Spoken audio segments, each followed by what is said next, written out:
Me acabo de dar cuenta que siempre inicio con una pregunta en cada video, y esta no va a ser la excepción, así que díganme, ¿cuántas veces se han interesado por un tema en el cine, pero cuando se habla del mismo suele ser interpretado como algo básico? Esto pasa cuando se simplifican interesantes temas que son agrupados como cosas sencillas con otros más complejos, y es obvio para uno darse cuenta que si tratas un tema complejo puedes terminar simplificándolo, pero cuando tratas algo más sencillo también se puede moldear para hacer algo genuinamente complejo. Un ejemplo de estos mismos temas son los sueños, tratados muchas veces como deseos inalcanzables para cintas empalagosas, pero gracias a ciertas películas desde los 80 en adelante es que los sueños se pueden tratar de una manera más diferente, para crear mundos oníricos, para ver la perspectiva más lúcida de la conciencia, lograr diferenciar los sueños de tu propia realidad, ambientes de terror con los mismos, o incluso, y mi favorito personalmente, implementarlos sutilmente para jugar con la memoria y la realidad en una narrativa fragmentada, así creando un mundo onírico que se asemeja a los sueños. Perdón, buscaba una excusa para hablar de Eterno Resplandor de una mente sin recuerdos. Aún así, con esta variedad de ejemplos, este mismo tema seguía siendo un muy importante tabú dentro del cine, más que nada porque necesitas ser extremadamente creativo para manejarlo. ¿O por qué creen que Dream Scenario decepcionó a tantos hace 2 años? Pero también hay que ser extremadamente ambicioso con estas ideas, ir más allá. Por eso, un muy humilde británico llegó a Warner Bros. En 2002 con un guión de 80 hojas tras haber filmado un remake con Al Pacino y Robin Williams que fue moderadamente exitoso. Y ese guión trataba precisamente sobre ladrones de sueños y que se ambientaba en los sueños lúcidos. Al final se descartó ese guión de 80 hojas porque era muy ambicioso y ese humilde británico era muy pequeño. Necesitaba éxitos y pulir aún más sus ideas. No fue hasta 6 años después, donde ya sacó exitosas películas a nivel crítico de audiencia, que finalmente hizo a Warner confiar en su palabra para manejar este concepto, que fuera de su estudio, de su director y su actor protagonista, nadie confiaba que una película de 160 millones de dólares, completamente original y no basada en una franquicia preexistente, podría ser un éxito pequeño. Pues ya habiendo pasado 15 años de esa película, no solo fue la cuarta película más taquillera de 2010, sino que logró que Christopher Nolan pasase de ser un director reconocido a ser uno de los titanes financieros de todo Hollywood. Reputación que iría aumentando conforme iba sacando más y más películas independientemente de la recepción de las mismas, además de darle a DiCaprio su éxito más grande desde Titanic. Pero sobre todas las cosas, esta película logró que la gente tuviese otra visión de los sueños, una más creativa, profunda y enigmática, cosa que claramente inspiró a muchos proyectos futuros, algunos mejores y otros peores. Todo esto posicionó a esta cinta como la película más comentada del 2010 y en un clásico moderno, y aquí es donde uno se hace la pregunta: ¿qué hizo que la gente tenga un cambio tan radical sobre este tema? ¿Es tan buena como se la vio en su época? ¿Se sigue manteniendo a día de hoy aún con lo que Nolan hizo antes y después de esta película? Pues eso es lo que vamos a comentar en el día de hoy. Analizaremos los diferentes niveles de esta película, cómo cada apartado se une y se consigue la película que, junto a The Dark Knight, consiguieron la pauta de cómo sería el cine de Nolan de ahora en adelante. Así que, a desglosar Inception.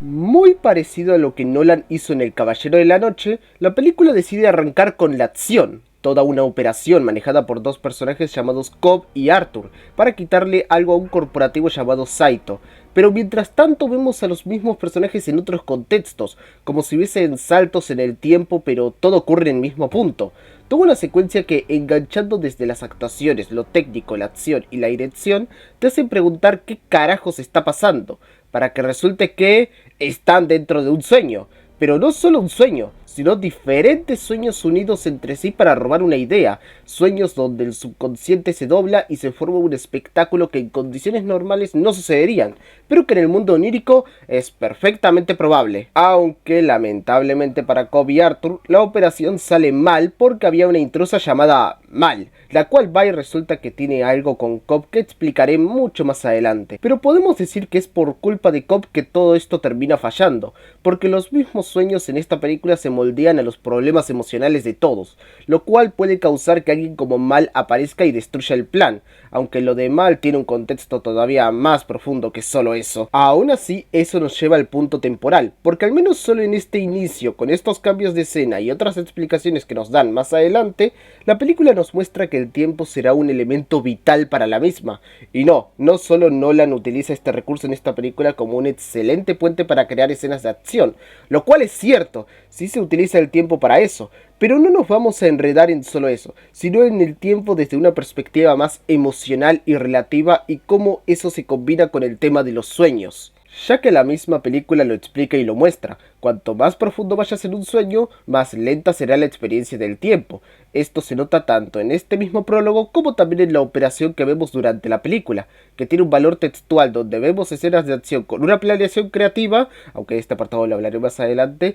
como también una fuerte carga narrativa y emocional para la temática que maneja la cinta, orientada tanto al escapismo, la culpa, el amor a una idea y la percepción de la realidad, cosas que también se ven de manera sutil cuando Cobb mueve el tótem, porque quiere cerciorarse de que siga anclado a la realidad y no querer que los sueños sean su nueva realidad. Todo eso por una tragedia personal que podemos ir asumiendo, pero la película no tardará mucho en explicar, aunque lo más explícito con Cobb viene en que su arco se va interiorizando más y conocemos más de él mientras más profundos vayas en los sueños, lo cual es un excelente simbolismo. Pero al final, cuando ya vuelven a la realidad y tanto Cobb como Arthur deben buscar una forma de borrar su historial yendo a otros países, Saito, fascinado por el rol laboral que ambos desempeñan, se le ocurre una interesante propuesta para ambos. Les va a borrar el historial delictivo si a cambio realizan un atraco onírico donde implementan una idea en alguien, específicamente Robert Fischer, un joven empresario que es hijo de un competidor de Saito y que está a punto de morir, por lo que Robert heredará la empresa y Saito quiere meterle la idea de que debe destruirla porque tuvo problemas con su padre, cosa que a Arthur le parece imposible de realizar, mientras que Cobb, aunque reacio en un inicio, lo accede porque precisamente por experiencias pasadas sabe que eso sí es posible.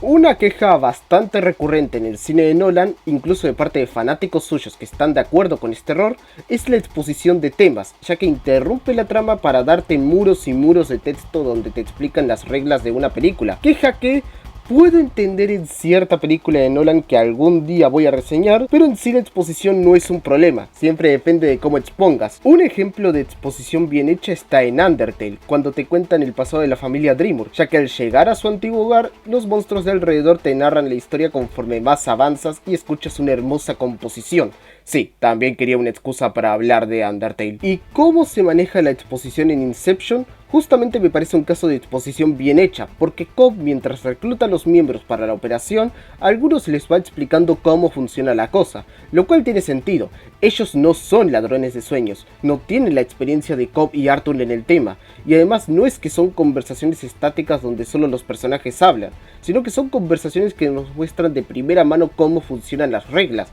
Por eso la charla entre Cobb y Ariadne puede ser quizás una de mis conversaciones favoritas de este mismo estilo, porque la naturalidad con la que Cobb se lo dice y cómo la dirección hace que los mismos elementos sean sorprendentes es, creo, la mejor definición de: si quieres emocionar al público con tu concepto, debes estar igualmente emocionado con el mismo. Además, esto nos sirve para abrir un interesante tema con Ariadne, y es que ella es la arquitecta que debe crear el laberinto para así poder infiltrarse en la mente de Robert, es decir, ella debe crear un mundo y que los soñadores se sientan inmersos en el mismo, pero que solo la arquitecta sepa el resultado sin que nadie más lo averigüe, más que nada porque si Cobb lo sabe, Mal los puede perseguir. Y sí, todo este concepto de los arquitectos puede interpretarse como un paralelismo con el mismo cine, lo cual va de la mano con el tema de la percepción de la realidad, ya que Nolan con este paralelismo nos muestra que la creación de realidades ficticias puede ser tan vivida como la propia vida real, lo cual sí es una sutil forma de decirnos que se abordará el escapismo y el antiescapismo en esta película,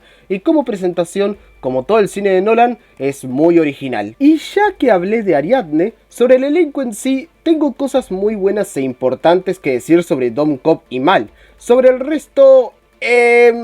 a ver, funcionan, Tiene dinámicas que están bien y las actuaciones también son sólidas, puntos porque esta película hizo que todos conociéramos a Tom Hardy, aunque nos enamoramos de él en The Dark Knight Rises. Pero el problema es que aún siendo indispensables para la misión, no se hace tanto énfasis en sus motivaciones o emociones como sí se lo hace con Dom, con quien tenemos una interpretación emocionalmente muy fuerte por parte de DiCaprio. Pero bueno, es porque es DiCaprio, lo cual hace que sea una película muy unilateral a pesar de que tiene una narrativa con varios personajes. Y miren, para películas como Memento, Interestelar o Oppenheimer, lo puedo entender porque el enfoque es puramente en primera persona, aunque las dos últimas sí destacan mucho en secundarios. Pero en una película de atracos como Inception, se pudo haber hecho mucho mejor, sobre todo tomando en cuenta que Nolan acababa de hacer The Prestige y The Dark Knight, donde sí destacan los secundarios. Y hablando de atracos,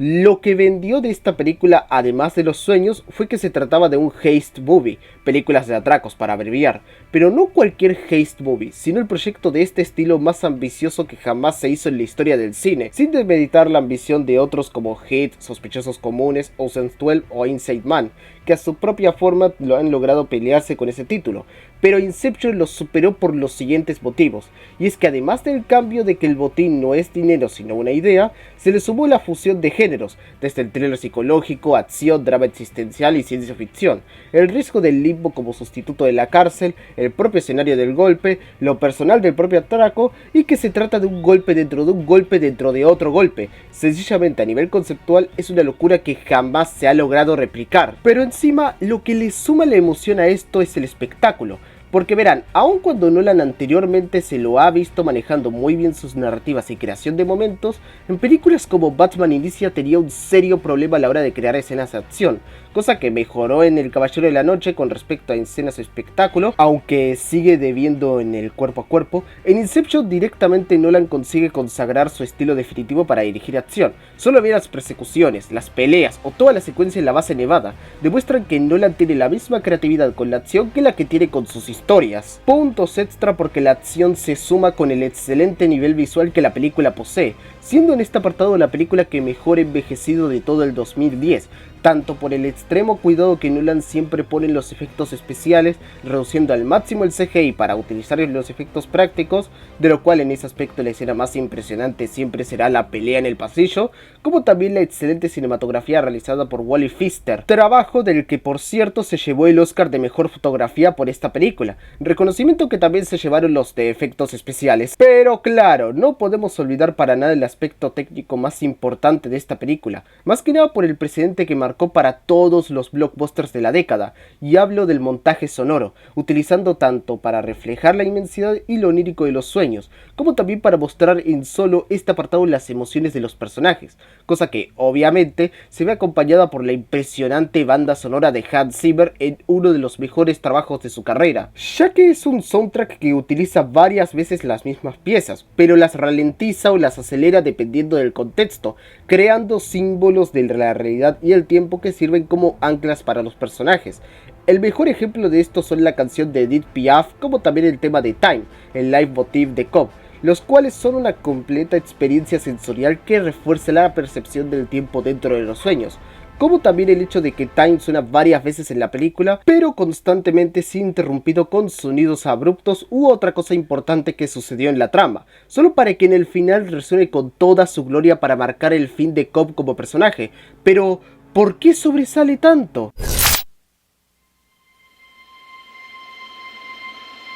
El atraco debería ser sencillo, pero se complica por dos motivos principales. Uno es que la mente de Robert está entrenada para resistir ataques mentales, lo cual es una justificación excelente para que haya acción en los sueños, pero además el otro gran enemigo de esta cinta es Mal Cobb, quien es el antagonista principal. ¿Pero por qué? Bueno, ahí es cuando podemos destacar una pequeña escena en el momento en que nos plantean los sedantes, que hacen que la gente pueda estar eternamente en un sueño porque ese mundo ya es su nueva realidad, a lo cual el vendedor le dice a Dom que no puede refutarlos, dándonos a entender que algo de su pasado está involucrado. Y vaya que sí lo estaba, porque resulta que tanto Dom como Mal decidieron viajar al limbo para moldear su propia realidad. En el mundo real fue solo una siesta, en el limbo estuvieron 50 años, sin envejecer parecer, moldeando el limbo para que todo sea tal cual como ellos quieren, y dejando de lado que el diseño de escenarios en el limbo es sencillamente fascinante. Lo que hace que estos momentos destaquen es cómo eso termina orientando a la tragedia de tanto Dom como Mal,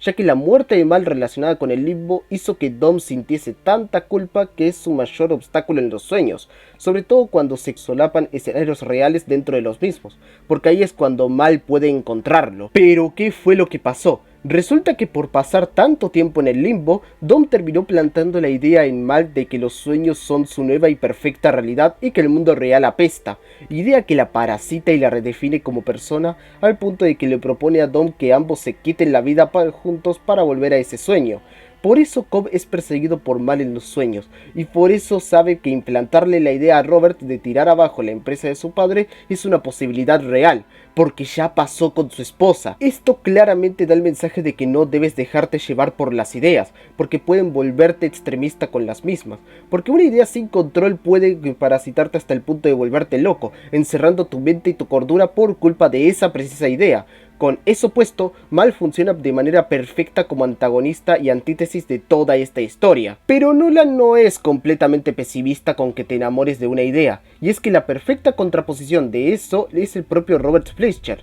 quien es quizás el secundario que mejor funciona en esta película, porque inicialmente se ve como el objetivo, pero para implantar la idea en alguien, tienes que conocer y hacer que la persona termine convencida de la misma idea, rol que desenvuelven todos y cada uno de los atracadores a lo largo de los niveles del sueño. Afortunadamente para ellos, cuando vemos el padre de Robert muriendo, vemos que lo trata mal, que lo llama una decepción y que por lo tanto la implementación debería ser fácil, ¿verdad? Bueno, ahí es cuando la película decide dar un giro porque rumbo estaban llevando este tema. Y es que resulta que cuando van al núcleo de los secretos y pensamientos de Robert, este se encuentra con su padre, y ahí recibe la respuesta. A diferencia de Mal, la idea no es una cárcel, sino la liberación del peso de sus creencias, y de paso, la actuación de Cillian Murphy en esta escena es excelente. Y ahora solo nos falta hablar de Leo.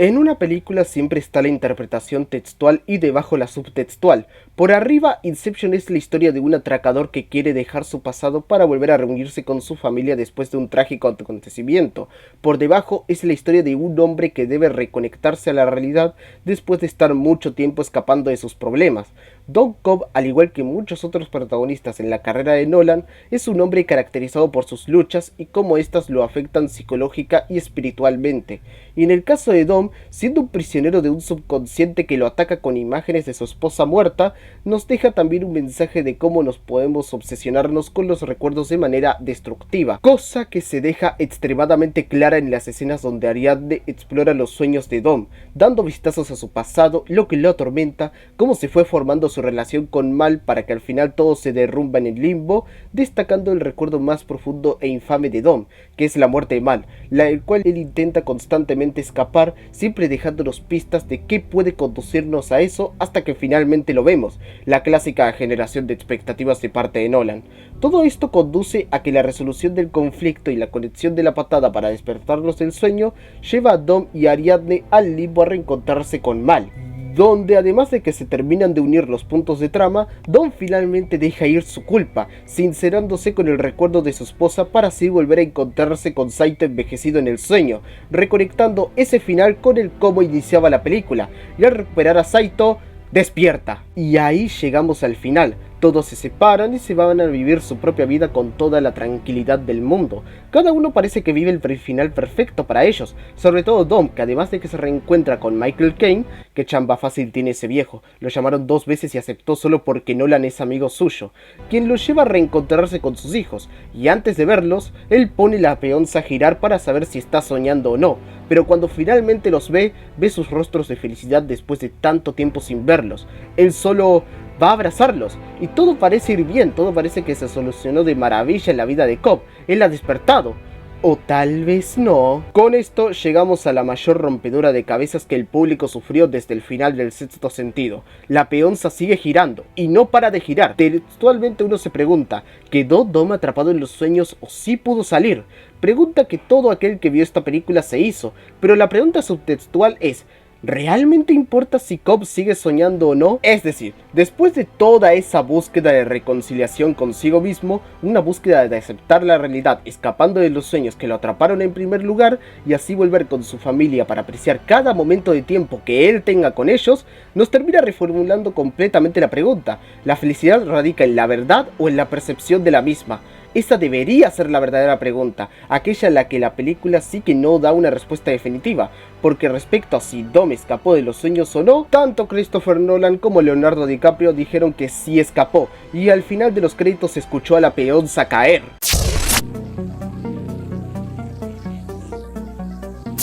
Como interpretación mía, la tesis sí va al lado de que la felicidad radica en la percepción y no en la verdad absoluta, ya sea porque Dom deja de preocuparse por la verdad, ya que cuando abraza a sus hijos siente la felicidad del momento, que el propio Cobb ya no se vuelve dependiente de la respuesta del trompo, como también que al liberarse de la culpa, el propósito no fue buscar la verdad, sino vivir sin el peso de su pasado, y con todo eso, elige creer que su realidad es lo suficiente para ser feliz. Con todo esto, la película sugiere que si algo se siente real, entonces para la mente lo es, ya que tal vez no hay diferencia entre una realidad objetiva y una subjetiva si ambas nos hacen felices. Viviendo estas épocas donde el cine comercial solo ha sido adaptado y creado para hacer que dejes de pensar mientras ves una película, realmente es satisfactorio ver una cinta que puede sacar a todos de su zona de confort, retarlos a seguir su hilo de reglas, reflexionar sobre temas profundos y aún así poder disfrutar de un espectáculo audiovisual, consolidando de forma excelente lo que es para mí y para muchos que les encantó esta película, una excelente vara para medir los blockbusters. Cómo se nota que fue la película con la que Nolan empezó a abrir su corazón, cosa que lamentablemente hizo pocas veces en su cine, pero las veces que sí lo hizo, el tipo sí demuestra que es capaz de hacerlo todo a la hora de hacer una película ambiciosa, tanto emocionante como reflexiva, frenética pero sin apresurarse, filosófica pero accesible. Genuinamente, si consideras a Nolan un pretencioso, créeme que lo es por excelentes motivos. Y con todo eso planteado y sin dejarme nada en el tintero mientras escribo el guión, creo que es idóneo ir planteando que Inception, El Origen o como quieras decirle, es una película merecedora de un King of Emojis. Tardé 4 videos en darle uno a Steven Spielberg para que a Nolan se lo dé a la primera película que reseño de él. Wow. Y antes de ir cerrando, sí, sé que se intenta desvalorizar siempre esta película llamándola un plagio de la película Paprika de Satoshi Kon del año 2006, cosa que también pasa entre El Cisne Negro de Darren Aronofsky y Perfect Blood también de Satoshi Kon. Yo sencillamente les voy a proponer algo: si este video consigue el suficiente éxito y llega a la meta de 50 likes, voy a hacer un video explicando por qué esa comparación no es válida en ningún sentido. Y si quieren, después de ese video hago un análisis de Paprika o un debate, lo que decida primero. Así que bueno, eso es todo por el video de hoy, gente. Si les gustó, denle like, suscríbanse al canal, que la mayoría de gente que me ve no está suscrita, y síganme en mis otras redes sociales para estar al tanto de otras opiniones mías, como también de actualizaciones de este canal y los directos que hago con Casp. Tampoco se olviden de ir a unirse al servidor de Discord que pongo en la descripción. Lamento muchísimo la ausencia de mes que he estado teniendo desde el último video, pero fue algo que tuve que hacerme y que afortunadamente sí me ayudó bastante. Debido a eso tuve que ausentarme totalmente este último mes para subir videos. Pero no se preocupen, en los próximos días irán llegando los videos que tenía pendientes, ya que en este tiempo ausente estuve haciendo varios guiones. Así que tengo la esperanza de que esos videos no tarden tanto como creo que podrían llegar a tardar. Así que se me cuidan y sin nada más que agregar, Tucán fuera, buen viaje.